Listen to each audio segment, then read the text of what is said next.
What's up, everybody? My name is Dimitri Kofinas, and you're listening to Hidden Forces, a podcast that helps investors, entrepreneurs, and everyday citizens get an edge by equipping themselves with the knowledge needed to anticipate the challenges and opportunities of tomorrow. By sharing my critical thinking approach and by challenging consensus narratives about the power structures shaping our world, I help you make the connections to see the bigger picture, empowering you to make smarter decisions. On this week's episode, I speak with Mariana Mazzucato, a professor in the economics of innovation and public value at University College London, where she is founding director of the UCL Institute for Innovation and Public Purpose. She is the winner of numerous prestigious international prizes, including the 2020 John von Neumann Award, and chairs the World Health Organization's Council on the Economics of Health for All. She is also the author of 3 highly acclaimed books, the latest of which is Mission Economy, a moonshot guide to changing capitalism. In it, Mariana argues that if we want to meet the principal challenges facing us in the 21st century, we need to rethink the capacities and role of government, and above all, recover a sense of public purpose, and I would argue, the common good.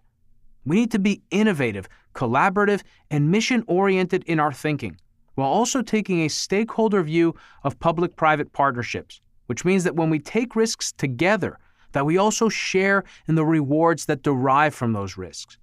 The purpose of today's conversation is to help you think bigger about how we, as a community of citizens and nations, can mobilize our resources in a way that is bold, inspirational, and oriented towards solving the most wicked social problems of our time.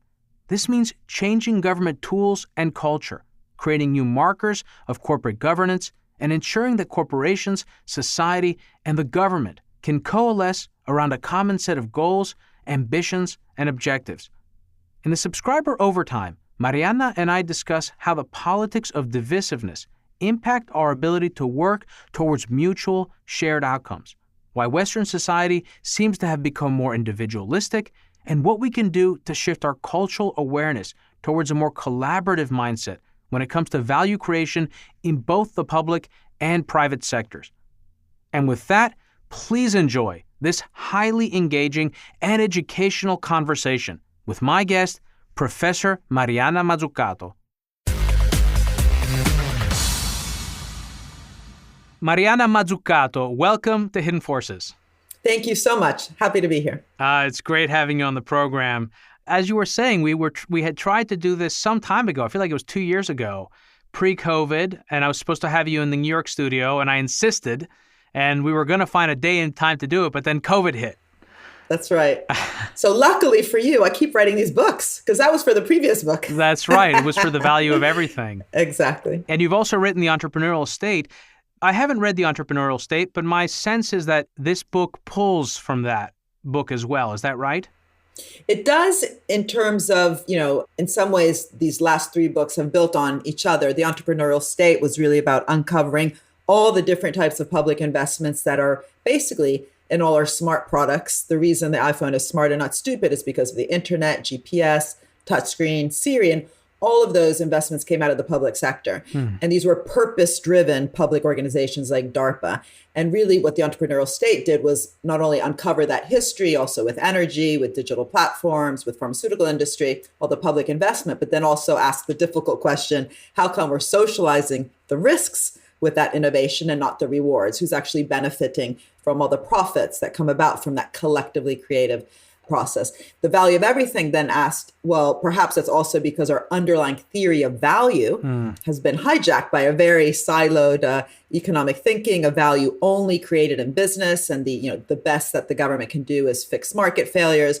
And I went back in 400 years of economic history and looked at how value used to be talked about, and basically then argued in the book that we're currently confusing prices with value, and that's also hurt our ability to distinguish rents from profits, so value creation from value extraction.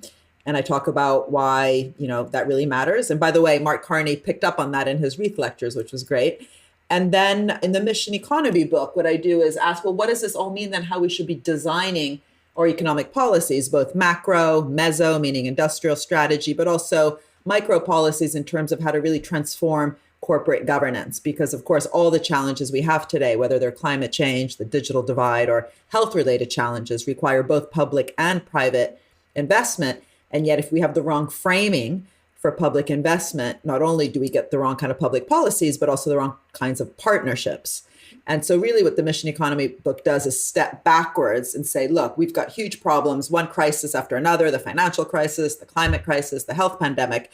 What are we learning from these crises in terms of how to restructure the governance of the public sector, of the private sector, and especially their relationships? So I think the question that comes immediately to mind is, what have we learned from this latest pandemic? But I want to put a pin in that. I'll ask you that in a bit. Before we do any of that, I'd love to know more about you. Tell us a little bit about yourself. How did you get into this business, and what business are you in? Like, when people ask you what you do, that must be the most complicated question. So how do you answer that? Like, what do you do? And how did you get here? I'm a mother of 4 teenagers who are driving me crazy during lockdown.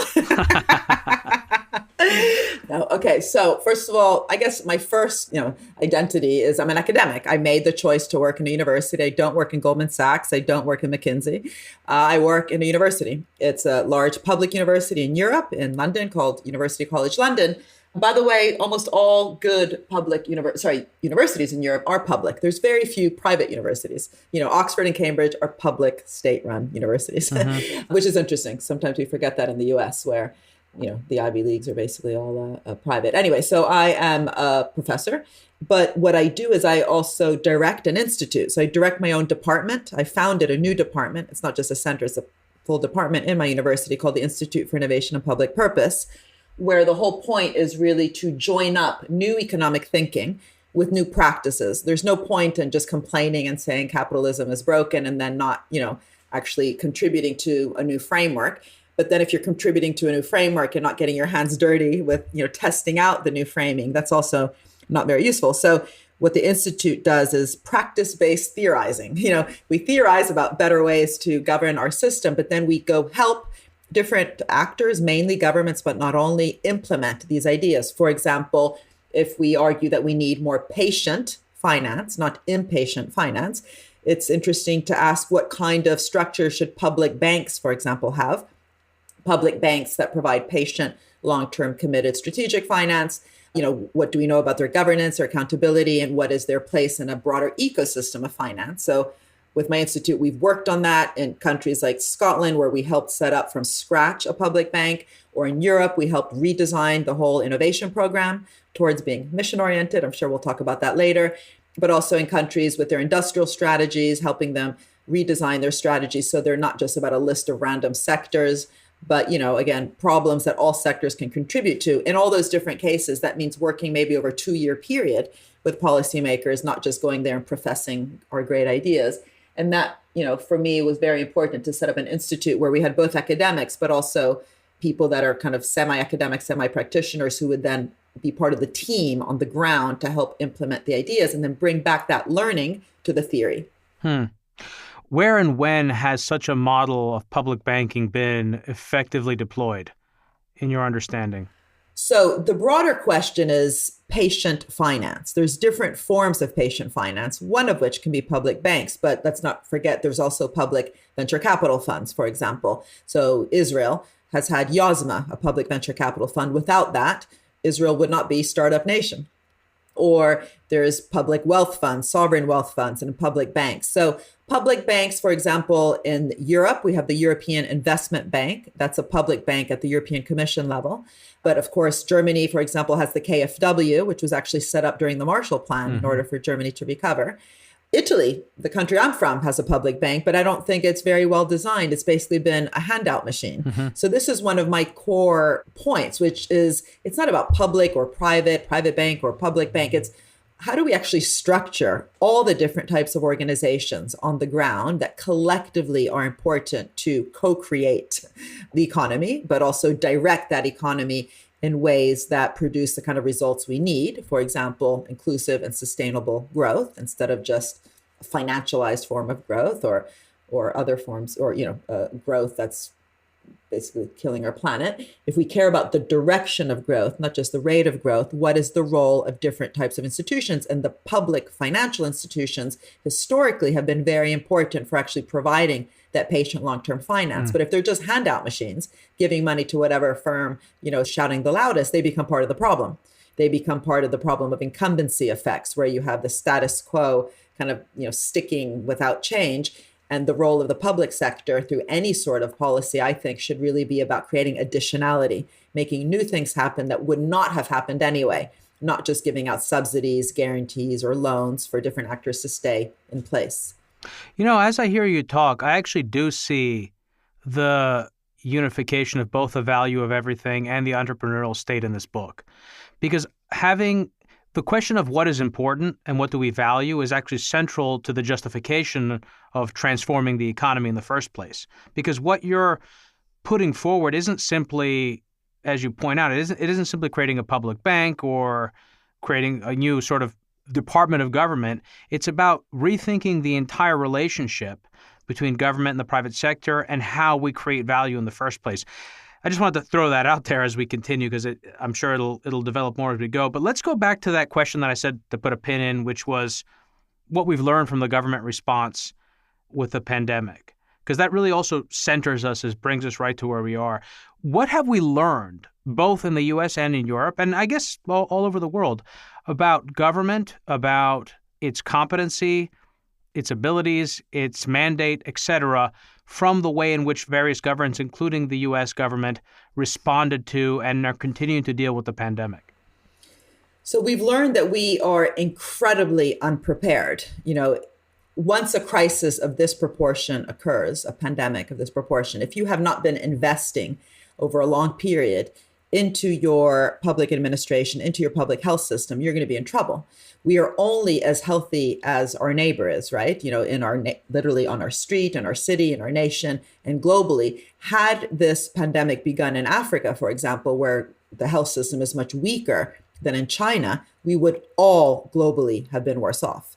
So there's both that kind of global dimension of the answer to your question, which is we really hopefully will have learned that we are all in this together, right, with any sort of global pandemic.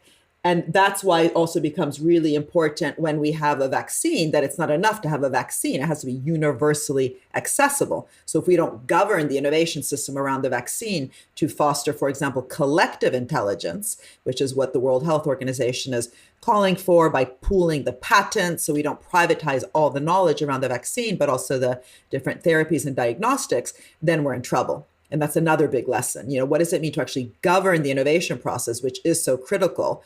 The vaccine is what we're all talking about now. I don't know if you've had it yet. Have you? I haven't. I actually had Narina Hertz on last week, and we talked about this. She had just gotten the vaccine. I just got one dosage. Yeah, I was unsure about when I would decide to get it or not, but I think I've actually probably edged closer to just going ahead and getting it. I'm not eligible yet. Okay. But my hesitation was just around, like, what are the things that we don't know about it? Right. What are the possible long-term effects, et cetera? So I wanted to wait as long as possible. But just given the travel restrictions around it, and also just the dangers of traveling versus having taken it, et cetera, I'm probably going to end up taking it sooner than later. Okay. I mean, I was assuming that was a given that everyone is. I mean, I hope. No, I wanted to wait because I wanted to wait and just see what the reactions would be, et cetera.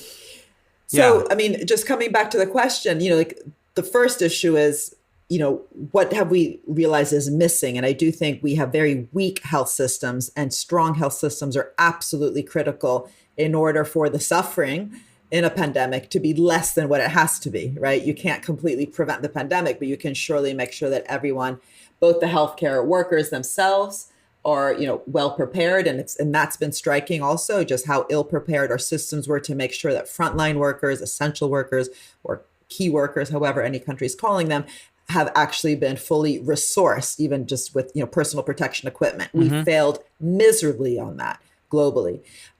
We are failing miserably in terms of also, or we did at least in the first lockdown, the first wave, to make sure that we had, well-structured test and trace systems. We know that, testing and tracing was absolutely critical, but that had to be governed. It had to be rolled out. In the UK, for example, we ended up outsourcing that to Deloitte, a consulting company, and it didn't go too well. Whereas the vaccine rollout was nested within our National Health Service through the GP practices, which are community-based, and that ended up being much, much more successful. So that also is a big lesson, that how we govern a test and trace system, how we govern a vaccine rollout matters. It's not just about technology, science, and innovation, to get these actual products and goods and services out there. How we actually govern that in the public interest really matters. And I think there's lots of lessons on that. And lastly, I just think, these huge recovery schemes, money literally is coming out of the woodwork, isn't it? Before everyone was talking about, deficits and debt. And now we have the same reaction that Mario Draghi had after the financial crisis, which is, we've got to do whatever it takes. However, what matters, again, are the details. So what's been really interesting to me is to see the differences in how different countries have, again, governed the recovery schemes, with some really, in some ways, embedding the Build Back Better idea within the recovery in terms, for example, of the assistance that particular companies get, and others just kind of flooding the system with money and hoping for the best, without really structuring a better form of economy that will be more resilient afterwards to prepare us for the next crisis. That is certainly one of the dangers. So I'm going to bounce around a little bit here. In the book, you discuss the Apollo missions at length. Listeners know I've also mentioned this many times. One of my favorite biographies is that of Gene Kranz, who was head of mission control during Apollo 13. Incredible book, incredible groups of individuals. It's easy to sort of nostalgize that time in America because there were lots of things that were wrong with it. And we were also in the middle of a really dark period in a Cold War and the specter of nuclear exchange. But you certainly did see it was a time of much greater faith in government and competence as well. So my question is, if we had the type of government today that we had then, how would our response, let's say in 1962 when Kennedy gave his famous speech where he challenged the country and said that we were going to go to the moon, how would our response have been different in your view? Well, first of all, it depends which crisis we're even talking about, right? This particular period we're going through is one of just another crisis on the back of other crises. So if we think about what the Kennedy speech would be like today with climate change, do you hear any leader saying, we are going to fight global warming because it's hard, not because it's easy? No. And, admitting all the mistakes that are going to happen. He was really explicit with, it's going to cost us a lot of money. It is going to be hard. We will mess up, but it's worth it. So, the first question is, are we only when it's too late, only when we have a pandemic at the scale that we have now, do we realize, we've got to do the whatever it takes mentality? What if we did that more continuously, right? Which would then help us be so much more prepared when we have a climate crisis and a health pandemic. And that's what we need. It can't just be a big speech with a particular moment in time. It has to be how we actually ask ourselves, how do we, govern our capitalist system to produce the results we want? So one of the interesting things with the Apollo program, of course, is that it was results oriented. They didn't just stop at talking about the space race or beat the Russians. They turned it into a concrete mission.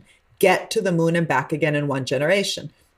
And I always argue that we need the same kind of approach for all the sustainable development goals. There's 17 goals, but these are challenges, right? Like no hunger, end poverty, transforming those into missions that are as concrete as get to the moon and back in one generation. That requires, again, a very different way of framing the problem and then designing the answer. Also, all the agility and flexibility that NASA, ended up creating because it was going to be purpose driven. They weren't like that in the beginning. In fact, there was a famous saying by Gus Grissom. He said it. So this was one of the three astronauts that on 1967 died in the Apollo 1 fire. Before dying, he said, Jesus Christ, how are we going to get to the moon if we can't even talk between 2 or 3 buildings? Because he couldn't hear what Mission Control was saying to him.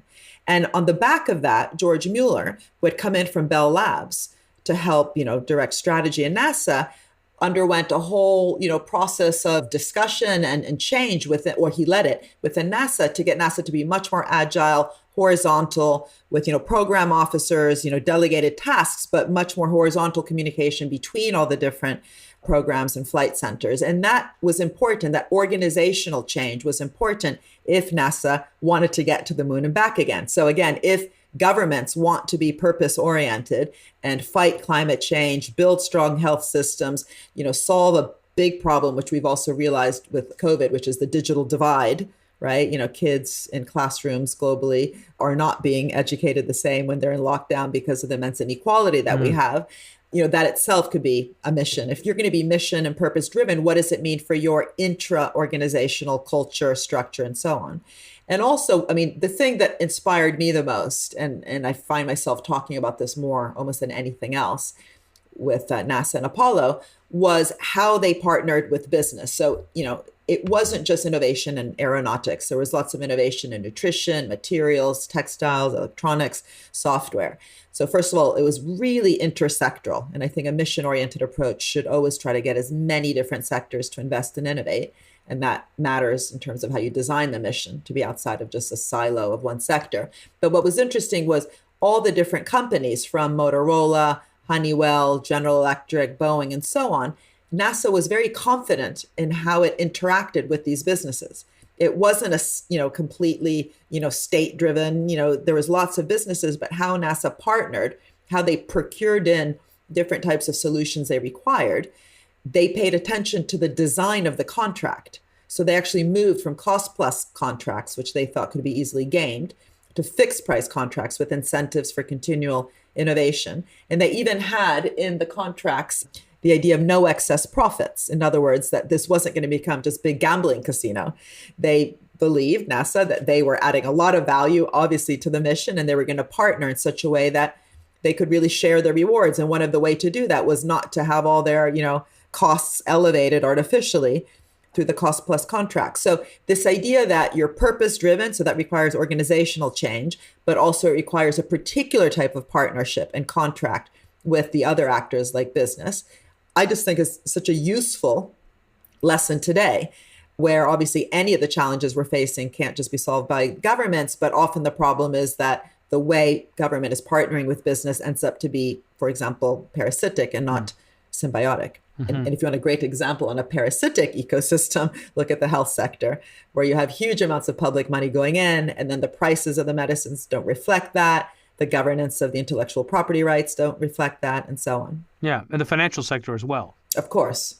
And in fact, with the financial sector, that's a big lesson. Yeah. This time around, we can't do what we did last time, which is just flood the system with liquidity to save the short-term problem and not really structure the system to work better so it doesn't produce the crisis in the first place. Right. So that gets to something that I wanted to say very early on when you were beginning to give your answer. And there are a few other points I want to try to piece together in order to form some kind of coherent question, because there's a lot that came up for me. As you said, the pandemic came when we were already hobbled.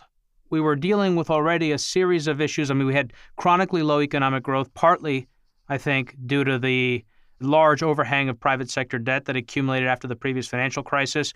But we were also dealing with a huge deficit of credibility in government, rightfully so, based off of, in the last 2 decades, both of the role of government and the relationship between government and certain private sector entities, and the boom that led to the subsequent bust, and the way in which that bust was resolved or not resolved, both, as well as the invasion and occupation of Iraq.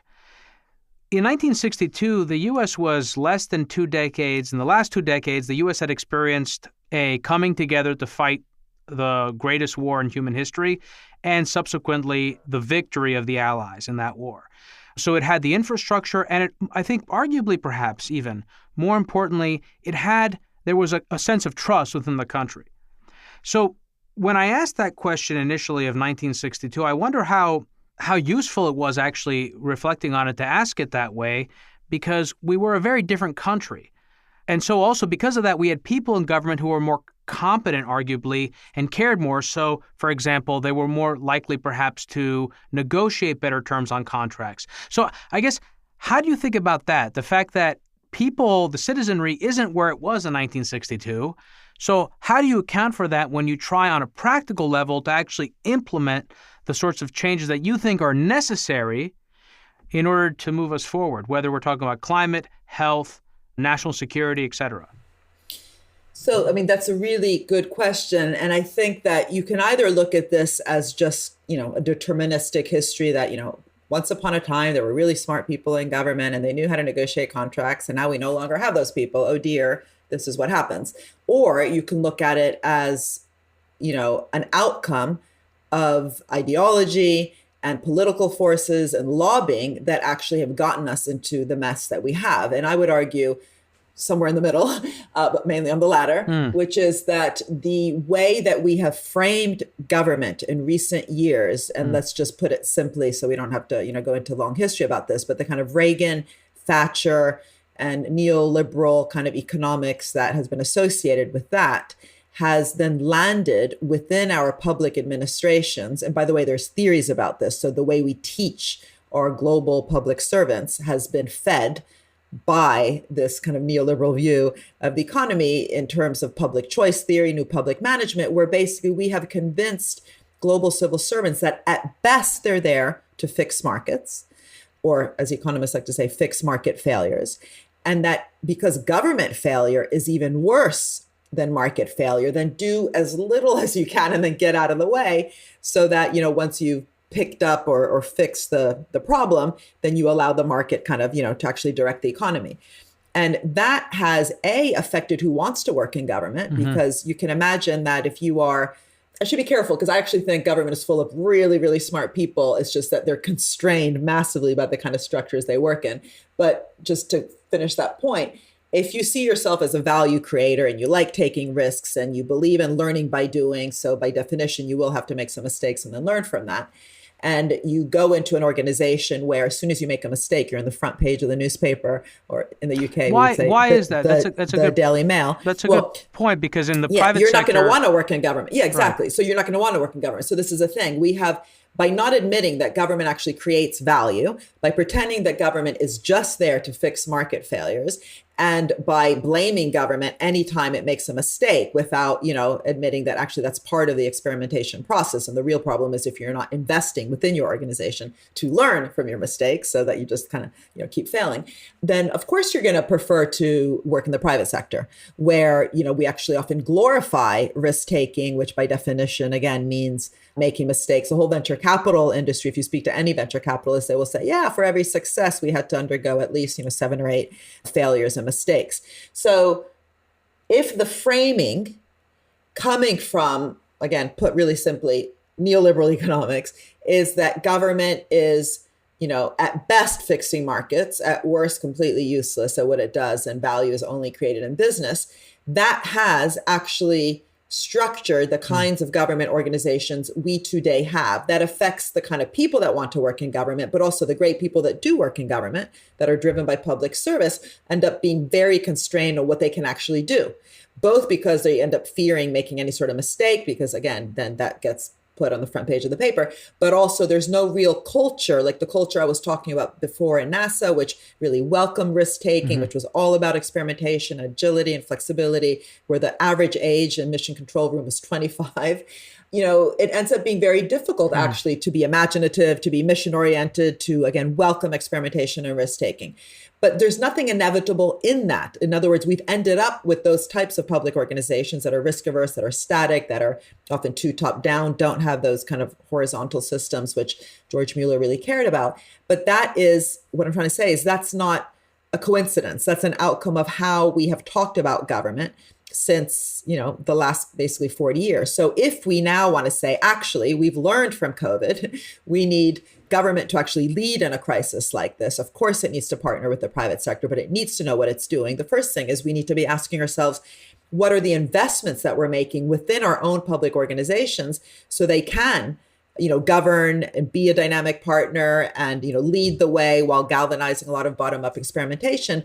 And unfortunately, a lot of that capacity has been outsourced to the private sector, whether it's to the McKinsey PricewaterhouseCoopers, consulting companies, or often, and I'm seeing this especially in Europe, to companies like Serco and G4S, which basically just make billions, getting government contracts, but not having much capability. I mean, this is the irony that, they don't do too well, but there's very little accountability for failures when it's on the private sector side, just because we are so wed to thinking that the public sector is not going to be able to actually produce or really lead the way. And on that, it's quite interesting. In recent years, some numbers have been popping up just in terms of how much governments have relied on outsourcing. And in the UK, we started collecting these numbers in terms of Brexit, just how much Brexit was outsourced. And there was a recent interview with a Tory lord in the UK government, who said that all that outsourcing had infantilized Whitehall, which is, the name of government here. So, Westminster. So by outsourcing your brain, you become stupid. Mm-hmm. And you might remember that back in the day when Dell Computers started to become a big company, there were some management gurus who were saying that because Dell Computers was just outsourcing everything and just basically putting together computers without making anything, that would potentially endanger their, in quotes, absorptive capacity, kind of a management speak for meaning how you even understand your environment and are able to kind of lead the way within an innovation ecosystem, that they would, basically lose their way because they weren't making anything anymore. And the interesting thing is we never ask that about government. When government stops managing anything, when it's not producing, when it's, at best, again, fixing problems as they arise, do you lose your way? Do you, lose your ability to be a proactive actor in the economy that can, shape our system to be what we need? So one of the big insights I had a couple of years ago when we had Bill Janeway on the show and we talked about his book, The Innovation Economy, which I believe came after your book, The Entrepreneurial State, was that I had this in my head for a long time that really government couldn't compete with the private sector because it simply could never be as efficient as the private sector. And one of the sort of aha moments I realized was that that's not the government's job. That in the context of its relationship with the private sector, the job of the government isn't to be efficient. So in your understanding, what is the job? What is the role of the government? I mean, we've talked about all sorts of mechanical aspects, but like in essence, when you talk about setting a mission, what is it that the government can do that the private sector cannot do? And in an economy where that government is playing that role, what is possible that otherwise isn't and that we've closed ourselves off to? Great set of questions. So first of all, government obviously is responsible for many different things. And in the book, I don't pretend to talk about everything, for example, pension systems, right? But I begin with the premise that what government's role cannot be is just to pick up the mess after it happens. It has to help steer the way, be an active co-creator and co-shaper of the kind of economy that we as citizens, and I'm talking here about democratic societies where citizens have a vote and can vote in, leaders who have or do not have, unfortunately, many, strategies for the future. So government in the first instance should be implementing the wish of, the citizens who put them into power, right? So let's talk about, a Green Deal. If someone comes into becoming a leader of a country because, on the platform of a Green Deal, you have lots of different levers through which to make that happen. You are not there just to kind of have a slogan and a speech, and then you come in and you just, pretend that you have no power. Governments have lots of power. How they use that power to direct change really matters. And they have much more money than we often pretend they have. We, are always talking about, public debt and so on. First of all, governments can create money as they always do when they go to war. There's never been one war where a government said, oh, whoops, sorry, we can't go to Afghanistan, Korea, Iraq, Iran, because Quite there's the no opposite. money. They create the money, right? So the first thing is, when do governments create the money? Well, they create the money when they think something is urgent. And war has often been seen as, security risk and an urgent thing that government has to do. So the first question is, why don't governments see as urgent and treat as urgent all these other kind of social problems that we have, which then, when not attended to, create a massive crisis like both the climate crisis and the health crisis, which then all of a sudden, kind of too little, too late, they say we have to do whatever it takes, but it's too late because we haven't been funding the kind of systems we need. But sorry, the other thing is, even if you just look at how much governments spend every day, even without talking about it, procurement budgets are huge. Procurement is often up to 40% of what a government spends. And by procurement, I mean government as purchaser, all the things that governments procure in order to build schools and motorways and so on.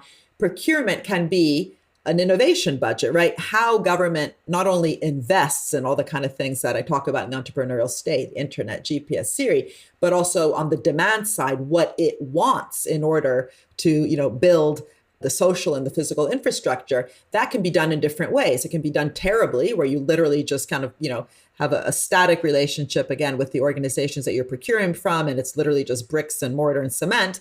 Or you can use, for example, green procurement for everything from the public transport, public education, and public health system. And that would galvanize and catalyze a particular direction to your economy. So I guess the big answer to your question is I think governments, their main goal should be helping to direct the economy, not in a top-down way that tells everyone what to do, but directing it, which really steers through the use of all of its levers from procurement, grants, loans, and so on, steers our economy to actually be in the direction of what, in theory, we want, which is inclusive and sustainable growth today, because everyone's talking about that. But it can also steer the economy in ways that maybe today we think aren't so great, whether it's just focusing on wars. But we should also remember that fracking, which many people today say, is problematic, also geologically for what happens underneath the Earth's surface, that itself was invested in by government. So this isn't a normative point. I'm not saying government ends up doing good things, but government's role is to help, make things happen that wouldn't have happened otherwise, which in theory, it's framing as being good for society. The problem is that whether this is a dictator or a democratically elected leader and who's contesting on the other side, and social movements are often contesting on the other side to make sure that government is actually doing its job to bring us in the right and not the wrong direction. We need to bring that into the picture too. And I really believe that the kind of economy we have in the end is an outcome of the kind of governments we have, the kind of private sector companies we have, but also the degree to which social movements, whether it's the labor movement, the green movement, today's student movement, Fridays for the Future, are able to impact that process. We wouldn't have weekends, by the way. We wouldn't have 8-hour workdays without trade unions. And that helped to form the kind of markets we have today. Yeah. So as you write in the book a number of times, this is a wicked problem because it involves so many different actors and interest groups. When you were talking about war, I mean, that is obviously a much more common issue for the United States than it is for Europe. The European countries are much better at investing in non-military related social causes, so to speak. How much of that is because countries and governments develop economies of scale around things that they've invested in for a long time? So the U.S. has created huge economies of scale, one. Two, it's created embedded interest groups within the government around military product procurement, equipment, et cetera, spending. That's one question. And how do you deal with that? And then the second question is where and how? Because this second question moves us more towards, again, continues to move us towards the practical. Where and how are these conversations, the kind of conversations that you're having, where and how are these conversations happening around government circles and people that are actually in the position of making policy?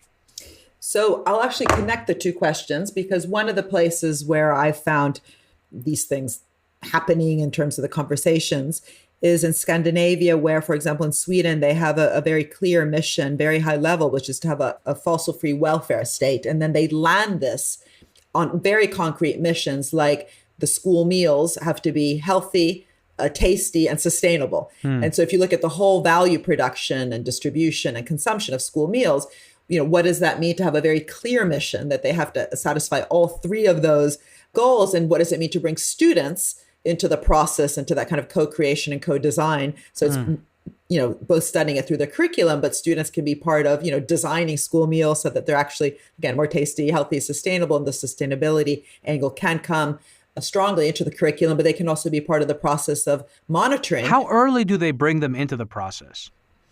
Well, I mean, first of all, this is new that's happening around the school meals in Sweden. And it's a project that we're working with them on because in the UK, I was working with the government around its industrial strategy, helping it, again, to be more challenge and purpose driven, less just about a list of sectors. And one of the people who worked with me on that then went to Sweden and worked as the head of strategy for the Swedish government's innovation agency, Vinnova. So this school meal mission is actually happening literally as we speak. And I think the answer is because they're trying to do this, is to bring them in very early, right? I mean, if the whole point is to have a purpose-driven, problem-oriented, challenge-oriented type of policy, the first question is, who's even deciding what's good for us? Getting away from like this, benevolent kind of, dictator kind of mode where someone's telling us that it's good to be carbon neutral. How do you really get people to buy into that and to be part of the, again, design, but also the monitoring? One of the good things about DARPA, by the way, which funded the internet, is that they also knew when to turn the tap off. They weren't just funding stuff. When things weren't going well, they would stop funding it, over a relatively long period of time, because you can't stop as soon as things go wrong. But as you realize that you're, going down the wrong path, you can't just keep doing it just because someone's career is on the line. So similarly, what does it mean, not just for an organization in the way we talked about before in terms of organizational culture to know how to pivot, but how can we bring citizens into the process? So as things aren't going well, if we're not really building the kind of sustainable cities we talk about, if the school meals are maybe sustainable but aren't very yummy, so people aren't eating them, then who's going to be part of that kind of calling out the system, the accountability, the governance to make sure we do pivot? And I think that's really important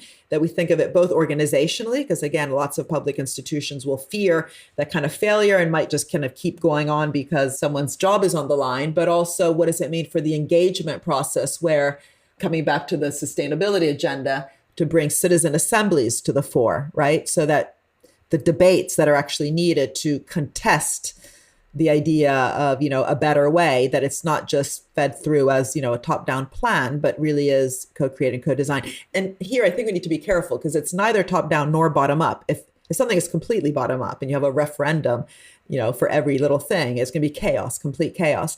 So what's interesting, I think, about the mission-oriented approach is that you need very clear direction, concrete goals that will be intersectoral and interactor, but also the design challenges. How do you redesign procurement and all the different levers government has to crowd in as many different actors and experiments as possible to fulfill that goal? And that's why I talk about picking the willing, not picking the winners.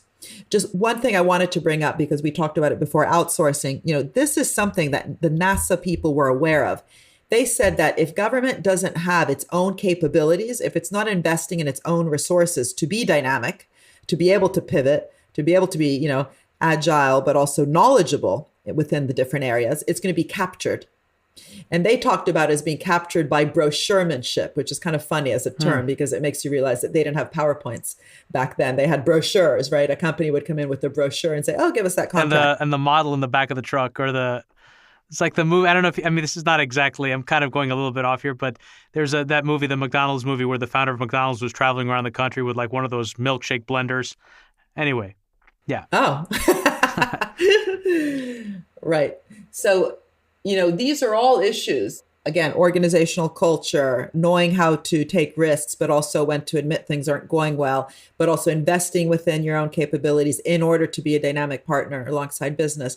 One could go on, and you just realize this is not the type of, public institutions we have today. And this notion of outcomes-based budgeting, that first you worry about what the outcome is, and then you work backwards to think about the budget you need. And this, by the way, is something that I'm going to be working on with the World Health Organization, where Dr. Tedros, the leader, asked me to lead a council, which is the WHO Council on the Economics of Health for All.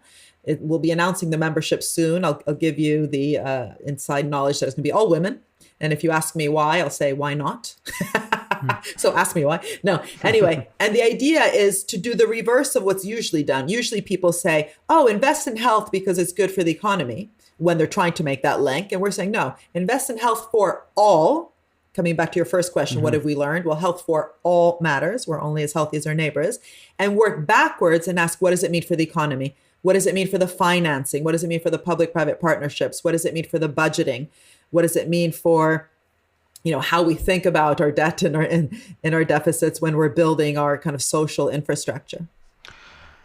So it seems to me, and I want you to tell me if I've got this right, that the real challenge here, it's not technological, it's not institutional, it's not educational. We have the know-how exists.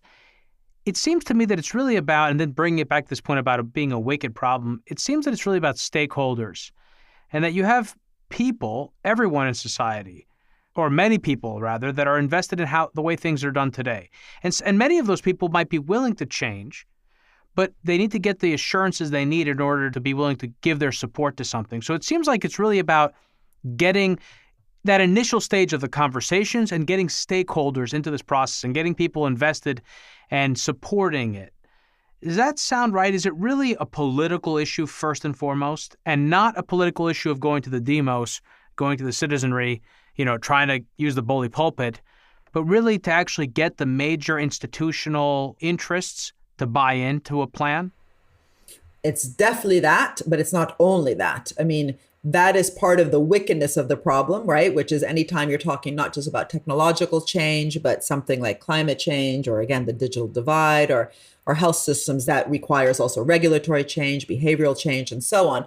However, I think what we need are all three of those different things you mentioned. First of all, of course, we need, enough money to actually be investing in the actual resources we require to invest and co-create and to innovate together towards these solutions, right? So the fact that so many countries don't have that, they have not been putting enough public nor private investment into solutions, not even about the really complex ones like climate change, but even just building basic infrastructure or funding enough our education system and research and development system. That, of course, is a problem. And that's literally a decision about, are we going to be investing in long run growth or just, what we think is going to help us this week or, this month. So a long run perspective is the first thing that's needed. And if we care about long run growth, we need to be investing in all those things that we know. And this is one of the few things that economists agree on, all those things that actually do foster long run growth and productivity. Again, education, research, or social and physical infrastructure. But the second point is that's not just money thrown into a big pot called R&D or education. Structures matter.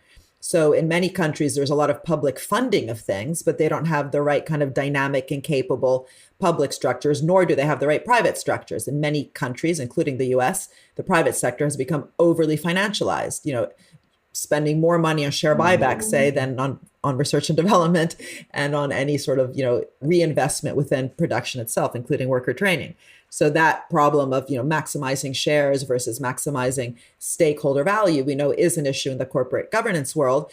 And because the economy is an outcome of how both public and private are governed and also how they interrelate one with another, the fact that in many systems, both the public and the private are governed problematically is a problem. And the third one is the one you mentioned, which is just as important. So I say third, not meaning third in terms of chronology, but also incredibly important, is how we structure engagement. Even if a government is really interested in climate change, how does it really galvanize as much interaction in the economy around that topic as it can in order really to behavioral change, but also to create trust? As you mentioned in the beginning with COVID, it's much easier to govern a crisis when the citizens trust the political leaders. And what I found really interesting in places like Vietnam and Kerala in India is because there was stronger trust between citizens and government, they did so much better. They also did better because they had been investing in the last years actually within their public administrations on the back of previous crises they had faced. And they made that explicit decision to also build a stronger interrelationships between academia, government, business, and also citizen groups. But, that level of trust, but also how, for example, capital, labor, government, come together, that itself is an outcome of design. So the fact that, as I mentioned before, in Scandinavia, workers are on the board of companies, that's a design issue. Mm-hmm. It's not just like, let's all get along and let's come together and engage with citizens. No, that is within their, policy of corporate governance. Workers have a voice. The case in Germany as well. Yeah, exactly. And there's varieties of capitalism. Mm-hmm. This isn't about capitalism versus communism. This is about, there's different ways of doing capitalism. We've done it in so many places in the wrong way. And let's learn what works, what doesn't globally. So is the other side of this coin also a rethinking of capitalism? In other words, it isn't just about rethinking the government's role. It's also rethinking how capitalism works or should work. Absolutely. I mean, that's why in the title of the book, it's Mission Economy, a moonshot approach to changing capitalism. It's absolutely about admitting we have the wrong form of capitalism. In the first chapter or the second chapter, I go through all the problems we have. We have, again, a overly financialized financial sector. Highly extractional.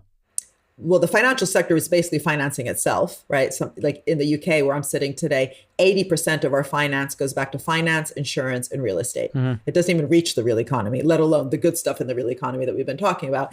Then the business sector, and that's the second big problem, is, as you just said, highly extractional in terms of, ever increasing amounts are getting extracted out in the form of share buybacks, dividend payouts, not even getting back into, long-term production systems. And that's a huge problem. You see this, by the way, with global investment figures. And you also see it when people are blaming robots for taking our jobs. It's completely wrong. Robots have always taken jobs. Mechanization has always been labor displacing in the last 200 years of capitalism. What's new is that the profits being generated aren't getting reinvested back in. They're getting, financialized. So that's a second big problem. A third big problem in capitalism is, again, the structure of our governments, best fixing markets. We've talked about that already.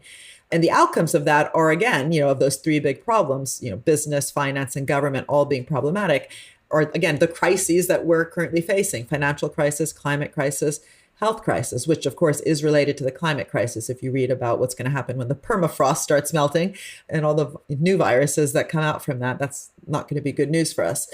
So the book is definitely about change. Well, first of all, it's about admitting where we've gone wrong. We can't change things unless we really go to the source of the problem.